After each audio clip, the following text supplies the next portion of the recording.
खेत में बीज डालते हैं, गेहूं का बीज डाला आपने, अब उसका प्रभाव क्या है,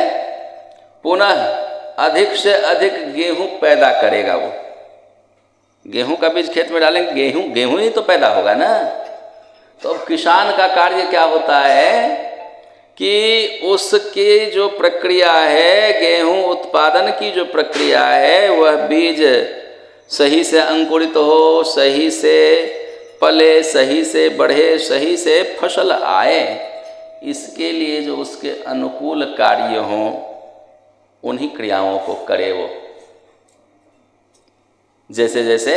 उसकी आवश्यकता है उस हिसाब से उसमें खाद डाले, सिंचाई करे, उसकी देख रेख, निकौनी, कमौनी, ये सब जो भी सो उस हिसाब से करता रहे, तो क्या होगा, समुचित समय से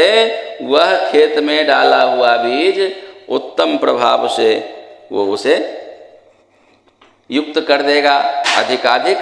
फसल प्राप्त होगा, अधिकाधिक उसे गेहूं प्राप्त होगा उससे।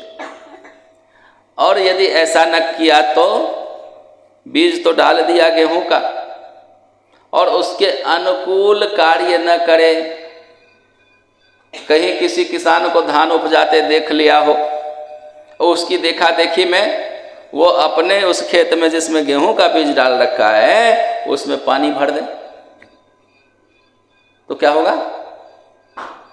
खेती बिगड़ जाएगी उसकी। उसका जो प्रभाव है उस बीज का वो प्रकट होगा नहीं, उसे फसल की प्राप्ति होगी नहीं, वो हाथ मलता रह जाएगा।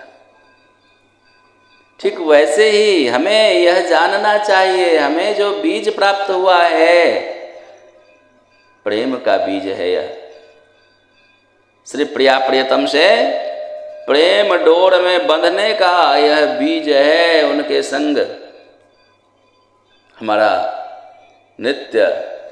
प्रेम बने, वो ही हमारे अपने हितैषी हैं। यह बुद्धि में बात आ जाए, उनसे हमारा नित्य का व्यवहार में संबंध बन जाए, इसके लिए वो बीज पड़ा है हमारा।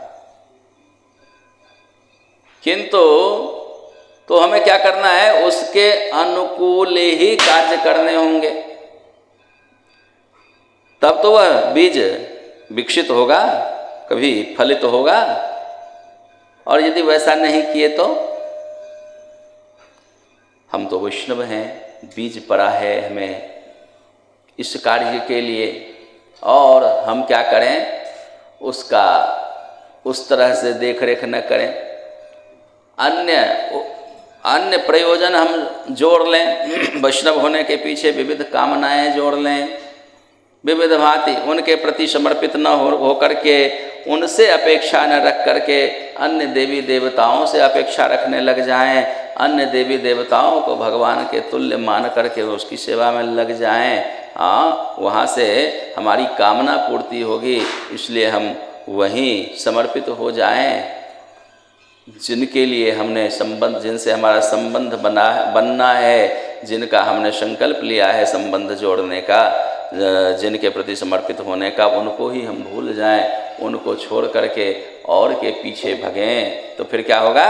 बीज निष्प्रभावी नहीं हो जाएगा। हाँ, इसलिए ये इसको भटकाव कहते हैं।